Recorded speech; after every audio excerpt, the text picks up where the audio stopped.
નમસ્કાર દર્શક મિત્રો, મંતવ્ય ન્યૂઝના ભવિષ્યલક્ષી કાર્યક્રમ કાલનો દિવસ કેવો સાથે હું છું હિનલ. કાર્યક્રમની શરૂઆત કરીએ.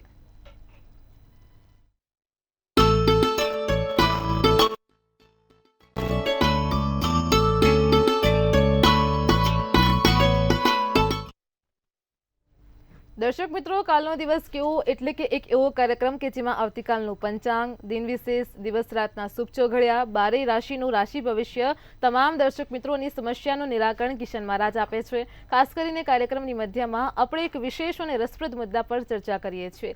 આજનો મુદ્દો છે કે કર્ક રાશિના જાતકો કયા પ્રકારના હોય છે, તેમના ગુણો કેવી રીતે ઓળખી શકાય. ખાસ તેને લઈને મહારાજ માહિતી આપશે અને કાર્યક્રમના અંતમાં જાણીશું કે આવતીકાલે જેમનો જન્મદિવસ છે તેમનું આવનારું વર્ષ કેવું છે, ટેરો કાર્ડના માધ્યમથી જાણીશું. તો આ તમામ માહિતી આપવા માટે આપણી સાથે જોડાઈ ગયા છે કિશન મહારાજ. દર્શક મિત્રો, સૌને પ્રણામ, સૌને નમન, સૌને વંદન અને સૌને દિલથી અભિનંદન. દર્શક મિત્રો, આપ સૌને મારા જય શ્રી કૃષ્ણ, જય મહાદેવ, જય માતાજી. આપ સૌનું હાર્દિક સ્વાગત છે કાલનો દિવસ કેવોમાં. આજે વાત કરીશું કર્ક રાશિની. કર્ક રાશિનું કેવું રહેશે, ભવિષ્ય કેવા છે, એમના કેરેક્ટર કેવું છે, એમનું ગુણધર્મો, તે વિશે વિશેષ ચર્ચા કરીશું. પણ શરૂઆત કરીશું પહેલા પંચાંગથી. જી બેન. જી મહારાજ, કાર્યક્રમની શરૂઆતમાં સૌપ્રથમ તો દર્શક મિત્રોને આવતીકાલના પંચાંગની માહિતી આપો. પંચાંગમાં કાલે તારીખ 4/4/2025 ને શુક્રવાર રહેશે. તિથિ વિક્રમ સંવત 2081, કાલે ચૈત્ર સુદ સાતમ છે. ચંદ્ર જે છે એ મિથુન રાશિમાં છે, તેના મૂળાક્ષર ક, છ ને ધ છે. આદ્રા નક્ષત્ર તો યોગ શોભન છે. જે કરણ છે, ઘર નામનું કરણ ચાલી રહ્યું છે. વિછોડું કે પંચકની વાત કરીએ તો કાલ પંચક પણ નથી અને વિછોડો પણ નથી, દિવસ ચોખ્ખો છે. સૂર્ય અત્યારે મીન રાશિમાં છે અને ચંદ્ર મિથુન રાશિમાં આવશે. 6:30 કલાકે સૂર્યોદય, તો સૂર્યાસ્ત સાંજે 6:56 કલાક, એટલે કે સાંજે 7 કલાકનો તમે જોવા જાઓ તો આશરે સૂર્યાસ્ત થાય છે. અત્યારનો જે સમય છે ને મધ્યનો સમય છે. સૂર્યોદય સૂર્યાસ્ત એક્ઝેક્ટ 12 કલાક કહેવાય, 12 કલાક સવાર ને 12 કલાક રાત. હવે ધીરે ધીરે શું થશે, જે રાતનો સમય છે એ લંબાતો જશે. તો સવારે 6:30 કલાકે સૂર્યોદય થાય, સાંજે 6:56 કલાકનો સૂર્યાસ્ત થાય. ચંદ્રોદય 11:14 થશે અને ચંદ્રાસ્ત 1:31 થશે. અભિજીત મુહૂર્તની વાત કરીએ તો 12:18 થી 1:07 અભિજીત મુહૂર્ત રહેશે. 12:18 થી 1:07 અભિજીત મુહૂર્ત છે અને રાહુકાળ છે એ 11:09 થી 12:42 નું રાહુકાળ છે. અને રાહુકાળમાં બને ત્યાં સુધી કોઈ પણ સારા કામ નહીં, નવા કાર્યોની શરૂઆત નહીં, તેનું ખાસ ધ્યાન રાખવું. રાહુકાળમાં બને ત્યાં સુધી કોઈ પણ પ્રકારના નાના મોટા કામ ના કરવા, નવા કાર્યોની શરૂઆત ના કરવી, તેનું ખાસ ધ્યાન રાખવું. આમ જોવા જાવ તો મીનારક છે એટલે માંગલિક કાર્ય ના થાય. પણ હા, નવરાત્રી ચાલી રહી છે, ચૈત્ર નવરાત્રા ચાલી રહ્યા છે, એટલે કોઈક નાના મોટા કામ કરવા છે કે કોઈ સારા કામ કરવા છે તો થઈ શકશે. ચૈત્ર નવરાત્રી ચાલે છે એટલા માટે. પણ ફરી એકવાર, મીનારક છે એટલે માંગલિક કાર્યો નહીં થઈ શકે, તેનું ખાસ દર્શક મિત્રો ધ્યાન રાખીશું. તો આ છે પંચાંગ અને હવે વાત કરીશું દિન વિશેષની. જી બેન. જી મહારાજ, કાર્યક્રમમાં આગળ હવે દર્શક મિત્રોને આવતીકાલના દિન વિશેષની માહિતી આપો. દિન વિશેષમાં કાલે માતાજીને લક્ષ્મીજીને કમળનું ફૂલ અર્પિત કરો એ બહુ સારું. બને તો એક કમળનું ફૂલ માં લક્ષ્મીજીને અર્પિત કરશો તો એનાથી અતિ ઉત્તમ કશું જ નથી. તો થઈ તો કાલે એક લક્ષ્મીજીને કમળનું ફૂલ અર્પિત કરજો. શુક્રવારનો દિવસ છે. સંધ્યાકાળ પછી માં લક્ષ્મીને કમળનું ફૂલ ચડાવીને શ્રી સુક્તમનો પાઠ કરવાથી ઘરમાં ધન ધાન્ય અને સુખ સમૃદ્ધિના યોગ બને છે. એટલે કે ઘરમાં ધનલક્ષ્મીના યોગ બને છે. જો કાલે સાંજ પછી તમે એક કમળનું ફૂલ અને માં લક્ષ્મીજીનું પાઠ શ્રી સુક્તમ કરો તો તમને આનાથી લાભ થશે. જી બેન. જી મહારાજ, કાર્યક્રમમાં આગળ હવે દર્શક મિત્રોને આવતીકાલના દિવસની રાતના શુભ ચોઘડિયાની માહિતી આપો. શુભ ચોઘડિયામાં પહેલું ચોઘડિયું લાભ ચોઘડિયું છે, જે સવારના 8:03 થી 9:35 છે. પછી છે અમૃત ચોઘડિયું છે, 9:35 થી 11:10 કલાકનું છે. પછી છે શુભ ચોઘડિયું છે, 12:42 થી 2:16 કલાકનું છે. આ છે સારા અને શુભ ચોઘડિયાના તમને મુહૂર્તો. કોઈ પણ પ્રકારના નાના મોટા કામ કરવા છે, નવા કાર્યોની શરૂઆત કરવી છે તો આ ચોઘડિયામાં કરી શકાય. રાત્રિનું ચોઘડિયું લાભ રહેશે, જે 9:49 થી 11:15 કલાકનું રહેશે. રાત્રિનું ચોઘડિયું ફરી એકવાર 9:49 થી 11:15 કલાકનું છે. આ સમયમાં માતાજીનો પાઠ કરો, શ્રી સુક્તમનો પાઠ, માતાજીને કમળ ચડાવો, લક્ષ્મીજીને એક ગુલાબનું ફૂલ અર્પણ કરો, બધું જ સારું. તો આ સમય દરમિયાન તમે સારા કાર્યો કરો તો એનું સારું ફળ મળે છે, શુભ ફળ મળે છે. જી બેન. જી મહારાજ, કાર્યક્રમમાં આગળ હવે આજે આપણે એક વિશેષ અને રસપ્રદ મુદ્દા પર ચર્ચા કરીશું. જેવી રીતે આપણે સિરીઝ શરૂ કરી છે મેષ રાશિથી લઈને મીન રાશિ સુધી, કે જે પ્રકારે આપણે જે રાશિની વાત કરીએ છીએ તેના જાતકોને કેવી રીતે ઓળખી શકાય. ખાસ આજે વાત કરવાની છે કર્ક રાશિના લોકો વિશે. તેને લઈને દર્શક મિત્રોને માહિતી આપો. કર્ક રાશિ. કર્ક રાશિ એટલે કેવી રાશિ? કર્ક રાશિ બહુ જ ઇમોશનલ રાશિ છે અને સેન્સિટિવ રાશિ કહેવાય. દુઃખી આત્મા બી કહી શકો તમે કર્ક રાશિ વાળાને. બિચારા ક્યાંક ને ક્યાંક આમ ફટાક દઈને ઝડપી પાડે, દુઃખી થઈ જાય. નાની નાની વાતમાં ખોટું લગાડી દે, નાની નાની વાતમાં રોવું આવી જાય ને નાની નાની વાતમાં મૂડ બદલાયા કરે તેવી રાશિ એટલે કર્ક રાશિ. કર્ક રાશિ સ્વભાવે નરમ, ભોળા અને દયાળુ હોય છે. એમને બહુ સમજી વિચારીને તમારે વાત કરવી પડે. ફટાક દઈને જલ્દી ખોટું લાગી જાય સાહેબ. કર્ક રાશિ વાળા બધા દેખાવડા જ હોય. તમે જોજો કર્ક રાશિ વાળા કોઈ આમ એવું નહીં કે બધા મસ્ત જ લાગતા હોય, સરસ જ દેખાતા હોય. કેમ? ચંદ્ર કોણ થયો? સ્વગૃહી કર્ક રાશિનો થયો. ચંદ્ર કેવો છે દેખાવડો. બધા ચંદ્ર જોવે એટલે તમને શું લાગે? આમ શાંતિ લાગે, આમ સરસ છે ને. બધાને કે ભાઈ તું ચાંદ જેવી દેખાય છે, ચાંદ જેવી દેખાડો. અને ચંદ્ર જે એનો માલિક છે કર્ક રાશિ એટલે બધા દેખાવડા જ હોય. કર્ક રાશિ વાળા કોઈ ભાગ્ય જ એવા હશે કે જે તમને જોવા ના કરે. બાકી બધા દેખાવડા, ટનાટન જ લાગે. બધા ચાંદા જેવા જ હોય. પણ અમુક એકમ જેવા હોય, અમુક પાંચમ જેવા હોય, અમુક પૂનમ જેવા હોય. પણ હોય બધા ચાંદા જેવા જ, ચકાટ. હવે કર્ક રાશિ વાળાની જે વિશેષ લાક્ષણિકતા છે તે એવી છે કે તે ખૂબ ઊંડું વિચારે અને ઓવર થિંકિંગમાં એક્સપર્ટ હોય. આટલી વાત થઈ હોય પણ એનું સ્વરૂપ આટલું બનાવતા આવડતું હોય તો એવી માત્ર કર્ક રાશિ છે. નાની વાતનું મોટું સ્વરૂપ કેવી રીતે બનાવવું તે કર્ક રાશિ વાળા જોડેથી શીખી શકાય.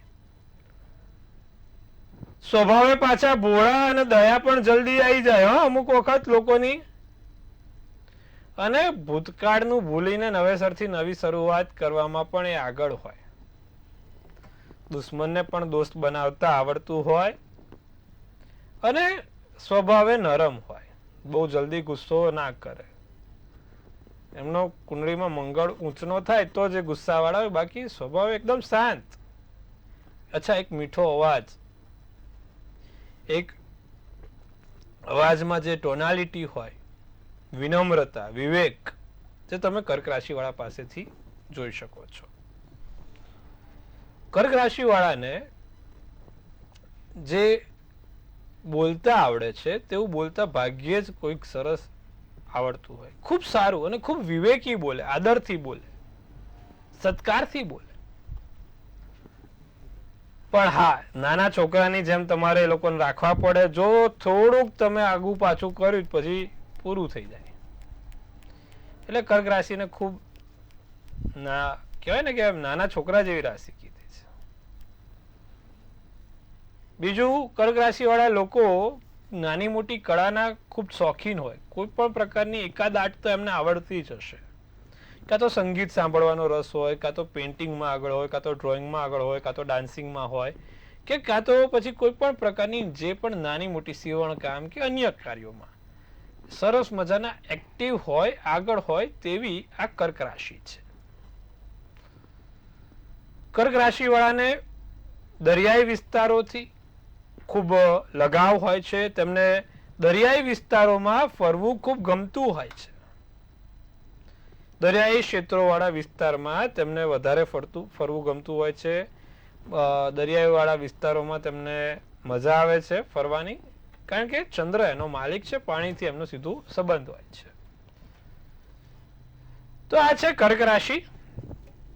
કર્ક રાશિ વાળા લોકો આમ તો જ્યોતિષ શાસ્ત્રમાં કીધું છે કે ભાઈ સ્વભાવે નરમ હોય, દેખાવડા હોય, વિવેકી હોય અને લોકોનો આદર પણ કરતા હોય, માન સન્માન પણ ચડાવતા હોય. પણ રોવાનું પણ એ લોકોનું એટલું જ હોય ને ઓવર થિંકિંગ પણ એટલું જ હોય. તો એ વસ્તુ ધ્યાન રાખવાની. કર્ક રાશિ વાળા તમારા જે ગ્રહની લાક્ષણિકતા છે તેને પારખવાની છે. અને બીજું કે તમારે એને સર્વશ્રેષ્ઠ બનાવવા માટે ભગવાન શંકરની ઉપાસના કરવાની. દરરોજ જે દૂધ અને કાળા તલ ભગવાન શંકરને ચડાવો તો એનાથી તમને સારું રહે છે. તો નિત્યક્રમ પ્રમાણે ભગવાન શંકરને દૂધ અને સફેદ ફૂલ ચડાવજો તો તમારા જે કર્ક રાશિ વાળા જાતકો છે એમનો ગ્રહ સ્વગૃહી ચંદ્ર પ્રબળ થશે તો મનનો વિકાસ થશે, માનસિક રીતે તમે પ્રફુલ્લિત રહેશો. નહીં તો આપણે ઘણા કર્ક રાશિ વાળા જોયા છે કે જે કારણ વગર હતાશામાં, નેગેટિવ વિચારોમાં ને ડિપ્રેશનમાં જીવે છે. કારણ કે એ લોકોનો તમે જુઓ તો ચંદ્ર નબળો પડતો હોય. કારણ કે અમુક વખત જે રાશિ કર્ક છે પણ એમનો તમે જુઓ તો બાકીના અન્ય ગ્રહો કહેવાય છે કે ભાઈ એકમનો જન્મ હોય, બીજનો જન્મ હોય, ત્રીજનો હોય, તો એ રીતે એનો ઇફેક્ટ પાડતા હોય છે. તો ખાસ ધ્યાન રાખવાનું દર્શક મિત્રો આ વાત ઉપર, અને આગળ જતા તમને આ ખૂબ રસપ્રદ રહેશે તે વિશે ધ્યાન રાખીશું. આવતીકાલે વાત કરવાની છે સિંહ રાશિ વાળા જાતકો માટે. સિંહ રાશિ વાળા કેવી ગર્જનાઓ કરે છે અને ક્યાં ક્યાં ગર્જના કરશે તેની વિશે જાણીશું. પણ કર્ક રાશિમાં જ આટલું રાખશું. આવતીકાલે સિંહ રાશિ વિશે વિશેષ ચર્ચા કરીશું. જી બેન. જી મારા ચોક્કસથી તમામ દર્શક મિત્રોને ખૂબ જ સરસ માહિતી પૂરી પાડી છે. કાર્યક્રમમાં આગળ હવે આપણે રાશિ ભવિષ્યની શરૂઆત કરીએ. સૌપ્રથમ તો મેષ, વૃષભ અને મિથુન રાશિના જાતકોનો આવતીકાલનો દિવસ કેવો છે તે જણાવો. મેષ રાશિ વાળાને દિવસ સારો, મોજ મજામાં પસાર થાય એવો છે. નાની મોટી તક મળે, કોઈ જગ્યાથી સારી એવી તક મળી શકે છે. આર્થિક રીતે ધનલાભ થઈ શકે છે. આર્થિક રીતે સ્થિતિ સુધરે એમ છે. પૈસાની આવકમાં વધારો થઈ શકશે. વેપારી વર્ગને ફાયદો થાય, વેપારી વર્ગથી લાભ થાય. લીલો શુભ કલર શુભાંક 8 રહેશે. વૃષભ રાશિની જો વાત કરીએ તો વિદેશમાં રહેતા લોકો તરફથી લાભ છે. એટલે તમારા વતનથી રહેતા લોકો જે દૂર છે એવા વ્યક્તિઓથી નાનો મોટો લાભ જોવા મળશે. આર્થિક રીતે આમ જોવા જાવ તો તમારો દિવસ સારો છે, શુભેચ્છા આપવા વાળો દિવસ છે. જૂના સંબંધો તાજા થાય, જૂના વ્યક્તિઓ સાથે મુલાકાત થાય. સારું દિવસ. ધાર્મિક કામ થશે, નાના મોટા કાર્યોની શરૂઆત થશે. પીળો શુભ કલર શુભાંક 5 રહેશે. મિથુન રાશિની વાત કરીએ તો મિત્રો તરફથી લાભ થતો જોવાય છે. મિત્ર થકી કોઈ સારા એવા સમાચાર મળતા જોવાય છે. જમીન મકાનથી પણ લાભ થાય. લોકોની ભૂલ શોધવાનું ટાળજો. મિથુન રાશિ બને ને ત્યાં સુધી લોકોની ભૂલ શોધવાનું ટાળજો. તમારા પોતાની અમુક વસ્તુઓ છે જે સુધારવાની જરૂર છે તેની પર ખાસ ધ્યાન આપીશું, અને ખાસ વ્યક્તિઓ સાથે મુલાકાત કાલે તમારા દિવસને રસપ્રદ બનાવશે. તમારા માટે જાંબલી શુભ કલર શુભાંક 5 રહેશે. જી બેન. જી મહારાજ, કાર્યક્રમમાં આગળ હવે કર્ક, સિંહ અને કન્યા રાશિના જાતકોનો આવતીકાલનો દિવસ કેવો છે તે જણાવો. નાની મોટી સફળતા મળી શકે છે. સફળતાની સીડી ચડી શકો છો. સફળતાની સીડી તમને ખૂબ ઉપર પહોંચાડશે. તો એક જણનો ફોન આવ્યો, મહારાજ મારી તો શું છે, મારી કર્ક રાશિ છે પણ કે મારે તો સફળતાની સીડી જ ખોવાઈ ગઈ, મારી સીડી જ કોઈ કે ચોરી ગયા, હું કેમ નહીં ચડીશ? મેં તો ભગવાન તને ચડાવશે, ચિંતા ના કર. એટલે સફળતાની સીડી ક્યાંય ચોરાય નહીં એનું ધ્યાન રાખજો. તમારી સીડી કોઈ લઈ ના જાય આજુબાજુ વાળા. આવકના નવા સ્ત્રોત ઉભા થાય, પૈસાના અમે કીધું ને નવી સીડીઓ મળશે, બધી સીડીઓ લઈ આવજો. નિર્ણય લેતા પહેલા વિચાર કરજો. 100 વાર ત્વરિત નિર્ણય લેવાનો, વિચારવાનો, ધ્યેય પ્રાપ્તિ સુધી પહોંચી શકાય. રાતો શુભ કલર શુભાંક 1 રહેશે. સિંહ રાશિ ધ્યાન અને યોગ તમારા માટે કાલે સર્વશ્રેષ્ઠ રહેશે. આંખો બંધ કરી ઊંડો શ્વાસ ઓમ કરજો. નવી યોજના બને, ભવિષ્યલક્ષી કોઈ સારી એવી યોજના બનાવી શકો છો. સારો સાત્વિક આહાર, ખીચડી કઢી, ખીચડી દૂધ અને ઘરે રોટલી શાક, છાસ, બહારનું કંઈ ખાવા પીવાનું સિંહ રાશિ વાળા કાલે ઓછું રાખે. વિચારોમાં મતભેદ થાય, વિચારોમાં કોઈની જોડે બોલવાનું થાય, તમારા મનમેળ ના થાય. અમુક વખત કારણ વગર વાત ઉપર વિશેષ ચર્ચા બને, ના થાય એનું ધ્યાન રાખીશું. રાખોડી શુભ કલર શુભાંક 9 રહેશે. કન્યા રાશિને જે કામ કરો કોઈ સારા વ્યક્તિની સલાહ લઈને કામ કરજો. કારણ વગર ક્યાંય તમે સીધા જવા ના દેતા વસ્તુઓને. તબિયતમાં ધ્યાન રાખીશું. ખાસ કરીને અત્યારે ગરમી થોડી વધી રહી છે. કન્યા રાશિ સેન્સિટિવ રાશિ છે, બહારનું જમવાનું ટાળીશું.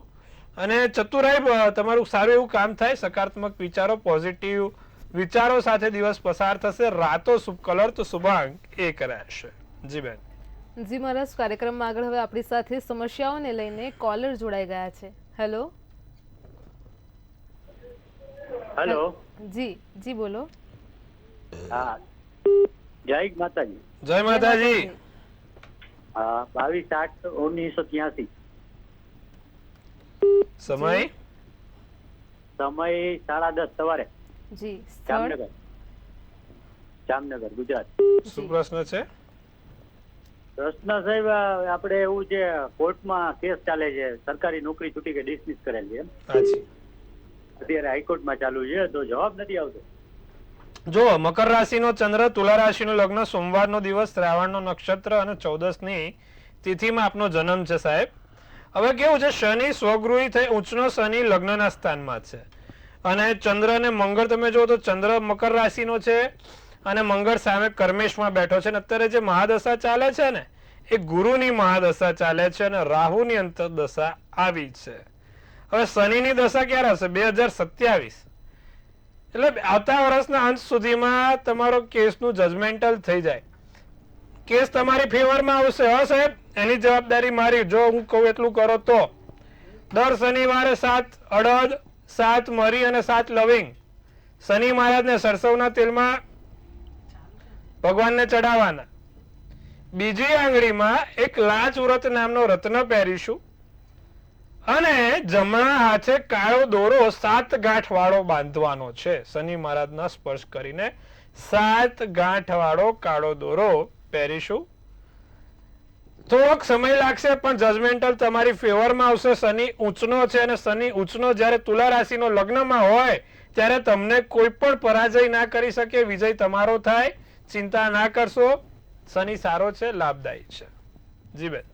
જી મહારાજ, અન્ય એક કોલર પણ જોડાયેલા છે. હેલો. હલો, 31/5/99. જી સમય સમય સવારના 8 ને 10 ભરૂચ. જી પ્રશ્ન શું છે? મગજ બહુ સ્ટ્રોંગ છે ને એન પપ્પા જોડે બનતું નથી સર.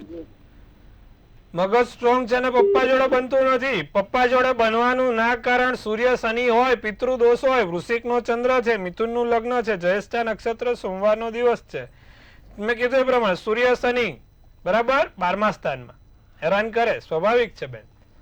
હવે બે વસ્તુ થાય. નિત્યક્રમ પ્રમાણે ભગવાન સૂર્યનારાયણને જળ ચડાવે, તેમાં કાળા તલ નાખીને જળ ચડાવે, સૂર્યનારાયણના 12 મંત્રનો જાપ કરે અને દર શનિવારે પીપળે સરસ્યાના તેલનો દીવો કરે. સાથે શક્ય હોય તો એકમુખી રુદ્રાક્ષ ચાંદીમાં મઢાઈને જો એ પોતે પહેરશે તો એનાથી અમને લાભ થશે. આટલું કરાવો, લાભ જોવા હશે. જી બેન. જી મહારાજ, અન્ય એક કોલર પણ જોડાયેલા છે. હેલો. હેલો. હલો. જી બેન બોલો. હા, હું મારી બેબી છે. મોટેથી બોલો, પહેલા તો જન્મ તારીખ બોલો. 12/1/1997. જી જન્મનો સમય. સવારે 6 થી 7:30. જન્મનું સ્થળ. અમદાવાદ. જી પ્રશ્ન શું છે? એ જીએનએમની પરીક્ષા આવે છે ને ફેલ થાય છે, તો આ વખતે આપશે તો કેમનું છે એનું વગર? હવે જો કુંભ રાશિનો ચંદ્ર, ધનુ રાશિનો લગ્ન, રવિવારનો દિવસ, સદભિષા નક્ષત્ર, વ્યતિપાત. એક તો છોકરાનો યોગ, આ વ્યતિપાત યોગ વાળા બિચારા બધા હેરાન થતા જ કારણ વગર. ચોથની તિથિ ને વ્યતિપાત યોગ હતો. આદિવ્યાધિ ઉપાધિ પંચમ સ્થાનમાં શનિ કેતુ, એટલે કે એને ભણવામાં તકલીફ. શનિ કેતુનું નિવારણ કરાવો. એક એલેક્સેન્ડ્રાઇટ કરીને રત્ન આવે, એને છે ને કાળા દોરામાં પહેરાવાનું રાખો. પેન્ડલ બનાવીને કાળા દોરામાં પહેરાવાનું રાખો. બીજું, દરરોજ જે ભગવાન ગણપતિની પૂજા કરે 12 વખત ઓમ ગણ ગણપતે નમઃ, ઓમ ગણ ગણપતે નમઃ, ઓમ ગણ ગણપતે નમઃ એવા 12 વખત મંત્ર જાપ કરે, એનાથી એને સારું રહેશે. સાથે તુલસીના 2 પાન નિત્યક્રમ પ્રમાણે સવાર ઉઠીને વહેલો ખાશે, એને બધી રીતે લાભદાયી જોવા મળશે ફળ. જી બેન. જી મહારાજ, અન્ય એક કોલર પણ જોડાયેલા છે. હેલો. આ ટીવી નો વોલ્યુમ બંધ કર દો. ટેકનિકલ ઇશ્યુ છે. તુલા, વૃશ્ચિક અને ધન રાશિના જાતકોનો આવતીકાલનો દિવસ કેવો છે તે જણાવો. જીવન સાથી જોડે કોઈ મતભેદ ના થાય, બોલવાનું ના થાય. તુલા રાશિ વાળા થોડુંક સંભાળે. સપના સાકાર થશે, વિચાર્યું છે તે મળશે. દિવસ દરમિયાન સારો એવો લાભ થતો જોવાય છે. આર્થિક સ્થિતિ સારી છે. તુલા રાશિ ભગવાનની કૃપાથી ગાંધીજીના દર્શન થતા રહેશે. બીજું, ચતુરાઈ ભર્યું કામ કરવાનું. મગજથી વધારે વિચારીશું. પીળો શુભ કલર, શુભાંક 4. વૃશ્ચિક રાશિને માંદગીમાંથી મુક્તિ મળે, જે અધૂરા કામ છે તે પૂર્ણ થાય, ધાર્યા કામ તમારા 100% પૂર્ણ થશે, અધૂરા કામ છે જે વિચાર્યું છે ઘણા સમયથી નથી થતા એ પૂર્ણ થશે. આનંદિક દિવસ છે, દિવસ આનંદમાં પસાર થાય ને ચહેરા પર સ્મિત રહ્યા કરે. ભૂરો શુભ કલર, શુભાંક 4. ધન રાશિની વાત કરીએ તો કાર્યોમાં સફળતા મળશે, ધાર્યું કામ પૂરું થશે. જીવનસાથી જોડે બહુ સારો દિવસ છે. સાથે દિવસમાં કાલે કોઈ નાના મોટા સમાચાર તમને 1-2 મળે, સારો લાભ થાય, નવી વસ્તુ ઘરમાં આવશે. સફેદ શુભ કલર તો શુભાંક 9 રહેશે. જી બેન. જી મહારાજ, કાર્યક્રમમાં આગળ હવે મકર, કુંભ અને મીન રાશિના જાતકોનો આવતીકાલનો દિવસ કેવો રહેશે તે જણાવો. સપના સાકાર થતા જોવાય છે. મકર રાશિ વાળા, તમારા દરેક સપના સાકાર થશે. હાસ્યથી ભરેલો દિવસ જશે. ભવિષ્યલક્ષી કોઈ યોજના બની શકે છે, ધાર્યા કામ થાય, શુભ કાર્યો થાય, સારા કાર્યો થાય. કેસરી શુભ કલર, શુભાંક 9 રહેશે. વાત કરીશું કુંભ રાશિની. ઝડપથી કામ પૂર્ણ થશે, વિચાર્યા કરતા વહેલું કામ પતી જશે. નાની મોટી તક મળે, નવી જગ્યા પર નવી તકો મળે, ભાઈ બહેનથી લાભ થાય. ભૂતકાળને ભૂલીને જીવનમાં નવો વળાંક આવશે. લાલ શુભ કલર, શુભાંક 7 રહેશે. મોસાળ પક્ષથી મીન રાશિ વાળાને કાલે ફાયદો થાય. માતા, મામા, માસી, નાના નાની કોઈ પણ સારું છે. નિડર બનશો, બહાદુર બનશો અને બહાદુરતાની સાથે સચોટ જવાબ આપી શકશો. ભક્તિમાં તમે રસ તરબોળ થાઓ, ભક્તિમાં વધારે તમને કાલે આનંદ આવે, પૈસાની બચત થશે. સોનેરી શુભ કલર ને શુભાંક 4 રહેશે. જી બેન. જી મહારાજ, કાર્યક્રમમાં આગળ વાત કરીશું આવતીકાલે જેમનો જન્મદિવસ છે તેમનું આવનારું વર્ષ કેવું રહેશે, ખાસ ટેરો કાર્ડના માધ્યમથી જણાવો. કાલે જેનો પણ જન્મદિવસ છે, મંતવ્ય ન્યૂઝ ટીમ તરફથી સૌ દર્શક મિત્રોને હાર્દિક શુભેચ્છા. તનથી તંદુરસ્ત રહે, મનથી મલકાતા રહે અને ધનથી છલકાતા રહે. એક સુંદર મજાનું ટેરોટ બેન ઉપાડશે. આવનારું 2025 નું વર્ષ કેવું રહેશે. તો ભાઈ, જેને પણ કાલે જન્મ છે, ધ મૂન કરીને એક ટેરોટ નીકળ્યું છે. ધ મૂન શું સૂચવે છે? ધ મૂનનું ટેરોટ કાર્ડ અને શું કહી રહી છે ડિયર એન્જલ્સ. તો લખ્યું છે કે ભાઈ આ વખત તમારે ઘણી વખત એવું થાય કે અસમંજસમાં પડી જાઓ, ક્યાં પૈસા મૂકવા, ક્યાં રોકાણ કરવું, કે કઈ જગ્યાએ તમારો સારો લાભ છે તે તમે ગોથા મારો. તો કોઈ વ્યક્તિ નિષ્ણાંત તજજ્ઞ હોય એની સલાહ લઈને આગળ વધજો. બીજું, સપનામાં અમુક વસ્તુઓ જો તમને સપનામાં હેરાન કરતી હોય તો તેનું નિવારણ કરજો. એના માટેનો એક ઉપાય પણ હું આપું છું. સાથે ચંદ્રને લગતું કાર્ડ છે. નિત્યક્રમ પ્રમાણે ભગવાન શંકરને દૂધ અને સફેદ ફૂલ ચડાવીશું અને સાથે દરરોજ શંકર ભગવાનનું સ્મરણ કરીશું. વરસ સારું છે.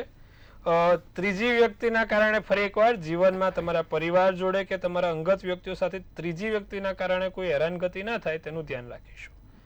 બાકી વરસ સારું છે, ચિંતા કરવાની નથી. નેગેટિવ વિચારો આવે તો વિચારો હાવી થવા દેવાના નથી. મેં કીધું એ પ્રમાણે હવે આમાં આ વખત તમારે જે ઊંઘવામાં છે ને, નિંદરમાં તકલીફ થઈ શકે એમ છે, ઊંઘવામાં તકલીફ થઈ શકે છે. તેનું નિવારણ એ છે કે તમે જ્યારે સુવા બેસો ત્યારે તમારા ઓશિકા નીચે 7 કાળા અડદ મૂકીને સૂઈ જવાનું છે. 7 કાળા અડદ મૂકીને નીચે સૂઈ જઈશું, જેથી ઊંઘ સરસ આવે, પ્રોપર આવે. તો આ વસ્તુ છે. અને કીધું એ પ્રમાણે ભગવાન શંકરને સફેદ ફૂલ અને દૂધ ચડાવવાથી પણ તમને વરસ સારું અને સુંદર જોવાશે. તો આટલું કરીશું, વરસ લાભદાયી થશે. જી બેન. જી મહારાજ, કાર્યક્રમમાં અમારી સાથે જોડાયા દર્શક મિત્રોને આટલી સરસ માહિતી આપી તે બદલ આપનો આભાર. ખૂબ શુભેચ્છા. હર હર મહાદેવ. દર્શક મિત્રો, તમને પણ કોઈ પ્રશ્ન હોય તો નોંધી લો કિશન મહારાજનો કોન્ટેક્ટ નંબર.